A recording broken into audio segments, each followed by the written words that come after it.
Welcome back to The Perspective. We're still talking to Louka Taffin, the head of marketing for La Pirate. What is the secret key ingredient here for La Pirate to grow in such a short time, and yet you have over 50,000 followers on social media? Not just that, but you're running almost on 100% occupancy. Yeah, I guess one of the things that shock a lot of operators is that when we let them know that our marketing team consists of 12 millennials, all under about 30. I think the oldest is about 33 years old. So. Yeah.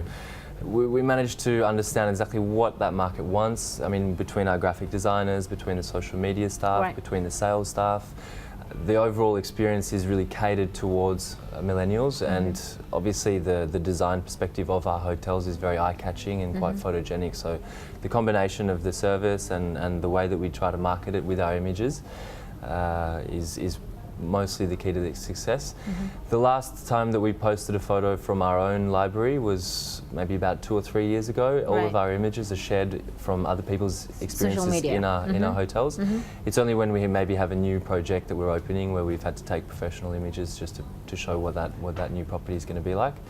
But it's all about engagement and engaging with your guests. Yep. So sharing their experiences. I guess millennials always want to know what do other people think of that property. I guess it also works because millennials want to hear it from millennials as well, exactly, what they feel. Yeah. So your guests are speaking on your behalf. Yeah, they become the ambassadors of the brand. Ambassadors of the brand. Yeah. And I understand you've also opened 2 other properties. You have other properties in Gili Trawangan? So the second property we opened was in Gili Trawangan. We opened on the sunset side, which was away from all the busy hustle and bustle. Yep.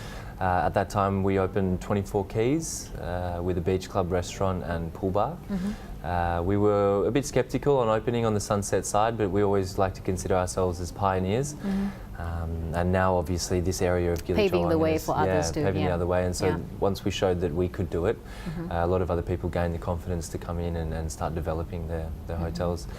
The most recent property that we opened is in Labuan Bajo. What we have is a hotel in the middle of the main street. Right. So it's a 3-level complex, limited with its space. So we decided to do a restaurant with rooms on the top and then a sky bar. Yeah. But obviously the main attraction of Labuan Bajo and the surrounding areas is the islands. So Fredo, being a sailor in his past, decided to design some traditional well-fitted shared accommodation boats, which are doing 3-day, 2-night trips. We've seen that this has been an instant hit with not only the domestic but overseas travellers as well. We tried to come in with a unique product, which is opening the islands to younger millennial travellers at an affordable price. Of course, definitely.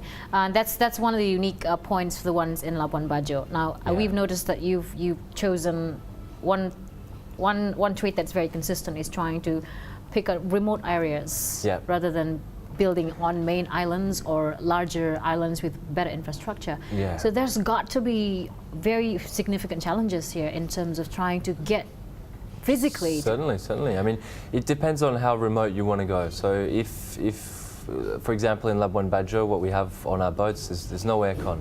Other Penises offer aircon. We have foot pumps for the toilets. Our showers are all foot pumps as well. So in some way, we're also educating our guests that there is limitations when going to remote locations. Right. So if we were to build a hotel on an island where there was no electricity and no water, we would have to cater the design to be able to suit more of a glamping or a more island experience, as opposed to your typical hotels which are built in Bali or in surrounding developed areas. Right. But if you can share with us the challenges that you and your father and the team has been facing, though, for instance, in Labuan Bajo, where it is very different with Bali, for instance, where there's the process that goes into opening a business, starting a business, building up from scratch, and then not to mention the infrastructure that is at the moment is just currently being developed, and that in itself is. We've seen a lot of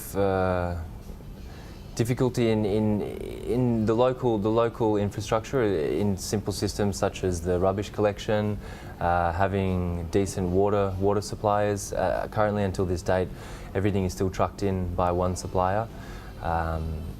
The local marina doesn't have any trash collection stations where boats are having to literally throw their rubbish into the ocean while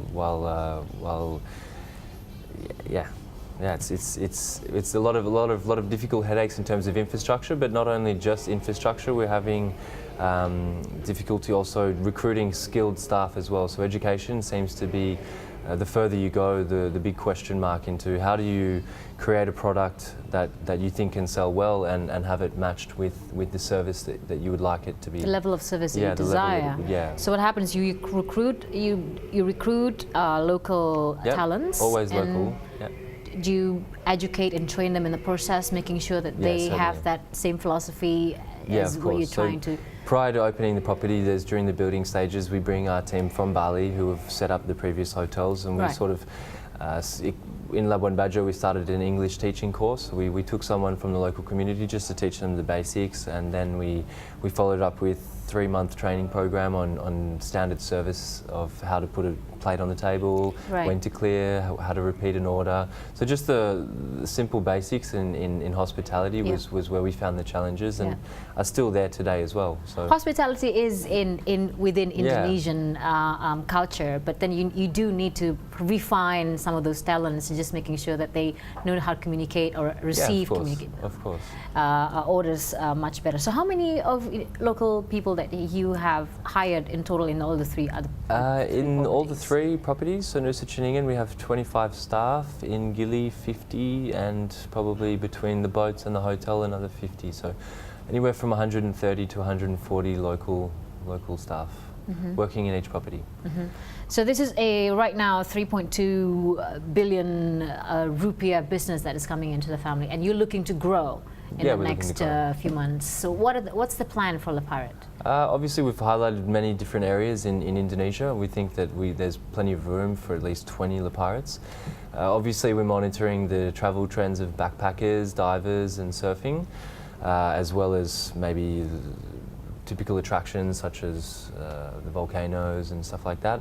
However, infrastructure plays an extremely large role in all that. There's so many beautiful islands, but if it's a matter of taking 2 days to get there, we're not yet ready for it. Yeah. So we have highlighted certain areas, but we can definitely say that Labuan Bajo and Flores has more room. Lombok certainly as well. And the dream would be to eventually get to Raja Ampat as well. So you'll still be going through the less traveled path for your property, but at the same time you need to make sure that, yeah, it's that accessible. it's not too difficult to, No, it's exactly, still yeah. accessible. Because especially with the millennials, they want it now. So they are the traveling millennials, the adventurers, the ones who read The Lonely Planet, the ones who want to be the bloggers. Right. But then you also have the followers as well, and these guys generally are impatient and only have a certain time frame that they're willing to be traveling. So like we you also said, have to be they're quite conscious of fast-paced. this. Yeah, yeah. All right. Now we'll talk to Louka a little bit about on his perspective on the tourism and hospitality industry here in the country when we come back.